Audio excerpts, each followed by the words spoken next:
Hi everybody.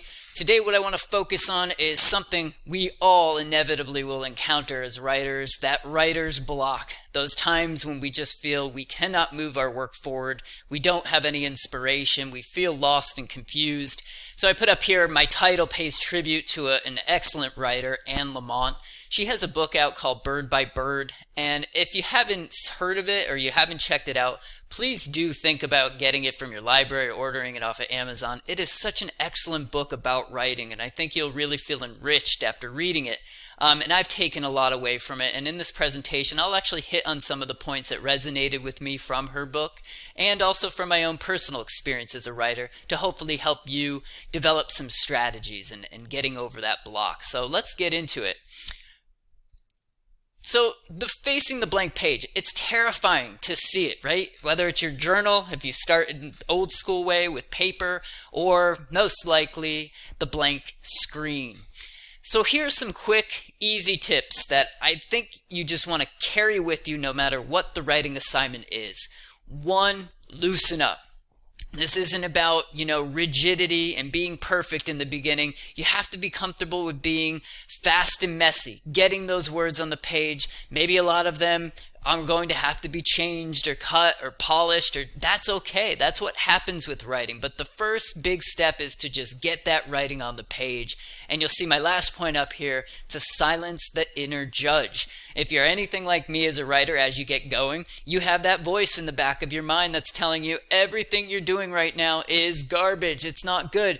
You really have to be aware of this voice and do your best to silence it, to let those words, no matter how messy they are, to get on the page so that you can see what you're working with, so that the work that you're creating can begin to take shape, even if it's messy in the beginning. So let's get more specific. How to get started.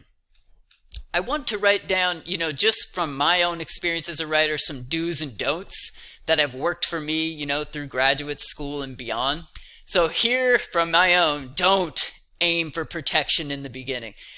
Perfection. As I said, it's really a damaging thing if you think you're going to get it perfect on the first draft. Nobody does. Maybe you'll get parts that just kind of flow out and you can keep as is all the way up to the end when that finished final product comes out. But don't think that every single line that you write in the beginning needs to be perfect. Another big point, don't beat yourself up. We talked about that voice. It's always, hey, what you're doing is no good, no good, no good. Don't let that voice take over, because that can really constrict your ability. When you find that voice coming into your brain, turn it off. Let those words keep going, and know that everybody that writes faces that. It's not just you. I also think it's a good idea when you're first writing to not overanalyze what you created. Don't spend too much time going back, is this okay? Is this really what I want to do? You'll have time for that later, once the work gets cold and you get some space from it and you come back with a fresh set of eyes. But in the beginning, don't overanalyze. Let's just get those words on the page. And don't try to polish everything, right?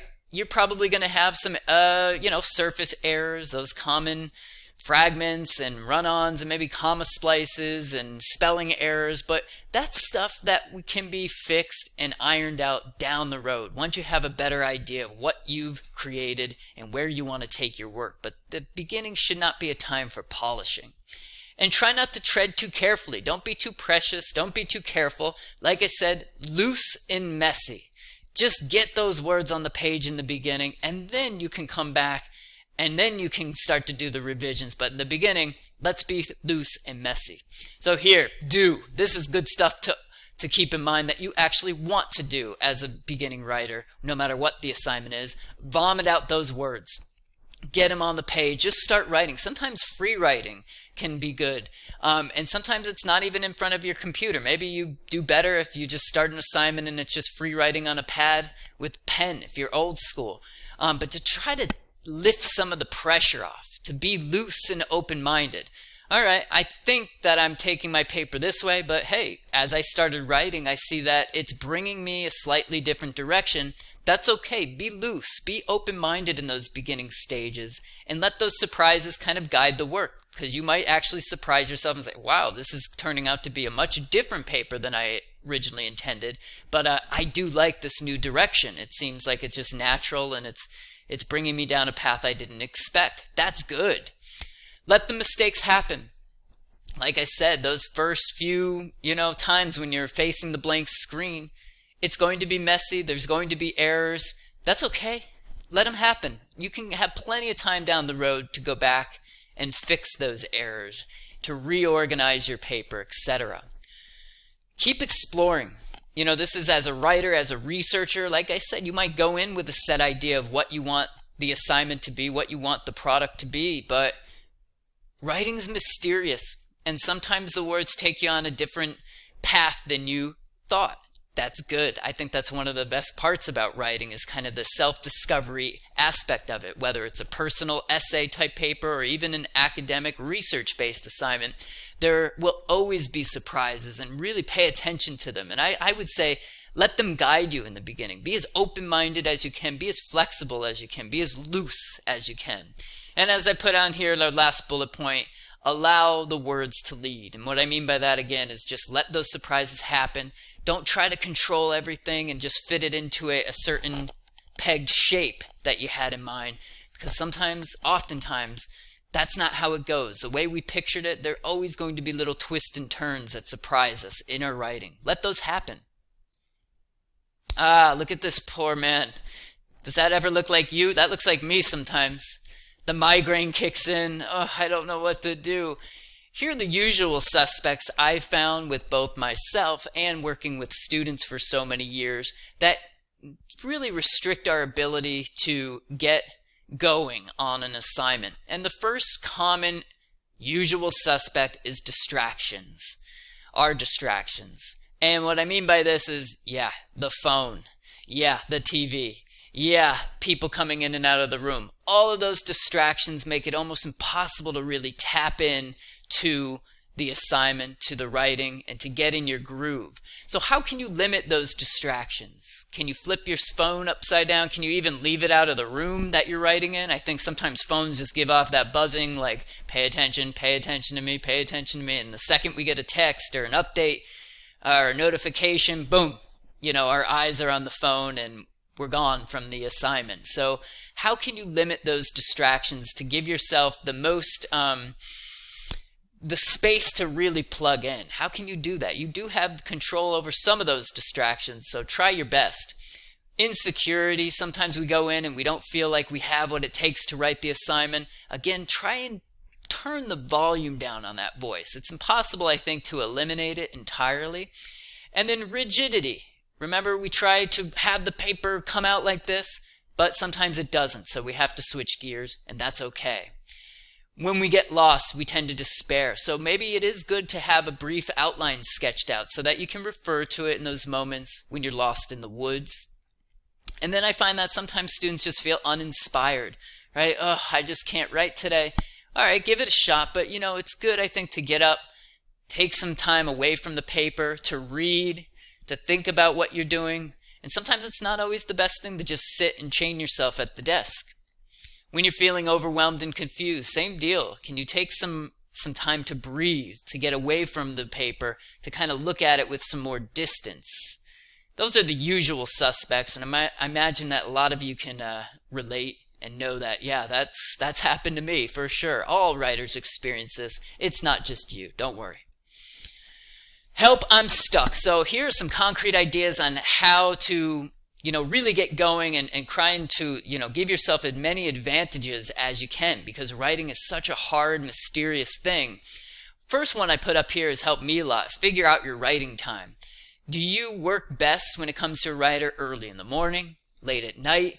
The earlier you figure this out, the time that you're most able to complete intellectual work, like writing, the easier the writing will come. If you're not a night owl, don't try and do it at night. You're just going to stress yourself out. Your brain's going to hurt. Make sure that you get up there in the morning if your schedule allows, and do it when it makes sense for you. And hopefully your work schedule and life schedule will allow it. More is not better. Sometimes just sitting at the desk and staring at the screen doesn't necessarily mean that's healthy or good for the assignment. So, I think little bursts are better than long slogs of just kind of like staring there. Get up and move. Sometimes you just got to get the blood moving. You got to get some oxygen in the brain, and that's okay. That can really help. Those little breaks, when you come back, you feel energized, you feel a little more alive. And then use your readers, whether they're peers inside your classroom or maybe family members or friends. It's always a good idea, I think, if you have those people in your community to share your work with, to get some feedback, to get some other perspectives on your work, on what can be done. That's a scary thing, but it's such a crucial thing to be able to do as a writer, to receive feedback from readers on how you can make your work stronger. Break it up. All right, today I'm only going to work on this section of the paper, or I'm only going to, polish. How can you make it more manageable for you? These writing assignments sometimes feel like huge mountains that we're trying to summit. How can you break it up into smaller bite-sized chunks so that each day feels like a manageable task for you as a writer? Let it get cold. I can't emphasize this enough. When things are too close and you're too familiar with those words, it's hard to catch not just the surface errors, but the big macro issues. Am I really focused on the right thing here? Is the organization in my paper correct? Does it flow best this way, or should I kind of mix things up? Let it get cold and you'll be surprised after a little space how easy it is to catch some of those changes you need to make. And go old school. Sometimes it's just good to get off the computer and maybe jot some notes down on a pad and pen, with a pad and pen. That's not necessarily a bad thing to do. It's a different way of writing. It frees up some things sometimes for me when I go old school for a little bit. So looking back, I know that I let my perfectionism kill my creativity. Okay, oh no, I'm not doing it. It's not perfect, so I just kind of closed up. Don't let this happen to you. Really try and silence that voice and really push yourself to be more adventurous, to be looser, to be messier. I also, as a student, it took me a long time to figure out my ideal writing time. I don't think it was till maybe junior year of my undergrad when I figured out, hey, I'm actually a morning person. I really like writing in the morning, and I can't focus in the afternoon. I'm just not as sharp in the afternoon or evening hours. Morning is my time to write. I also clung to outlines. I think outlines are very useful and helpful. At the same time, if things change, it's good to say, okay, that outline doesn't serve me anymore, and I need to break that rigidity. I have to, go in a different direction, and that's okay. I was also scared to share my work. And if you're scared to share your work, well, guess what? You're not getting feedback on your work and how to make it stronger. So it's good to overcome that fear, to really push your work out to those readers, whether they're your classmates or peers or family members, to get some feedback. I sat for too long. I used to think it was just you had to plug in and sit for an entire, half day and try to write as much. That no longer serves me. I know that I have to do it in little quicker, bite-sized chunks. I was also too impatient. I thought I just could get in there and boom, boom, boom, boom, boom, the draft would be complete. No, that's not how it happens. That's not how good writing happens. It's a process, the writing process. You'll hear this a lot this session. It's long, and that's okay. It happens in steps. And I also wasn't reading like a writer. I think it's always a good idea to go back when you're reading different essays and to really study them as a writer. What is this writer doing? How is she moving from paragraph to paragraph, weaving in research, connecting with her readers emotionally, etc. That can help you with your own work when you start reading like a writer. So looking out, some questions to ask yourself. What are some experiences you've had with writer's block? What resonates with you here, and what do you really want to work on? What do you find most frustrating? Oh gosh, I find my pattern here when I look back and actually slow down. I always do this. I always am too rigid. Or I'm always just so insecure that I don't even want to write the verse. I'm too scared to even write any words. I don't get loose and messy, so nothing comes out. And then also, maybe you've had some successes as a student writer. Celebrate those. Really pause and reflect on yourself as a writer through all the years. What are some strategies you've developed that have helped you? So that's hopefully a good, just kind of brief overview on how to overcome that writer's block.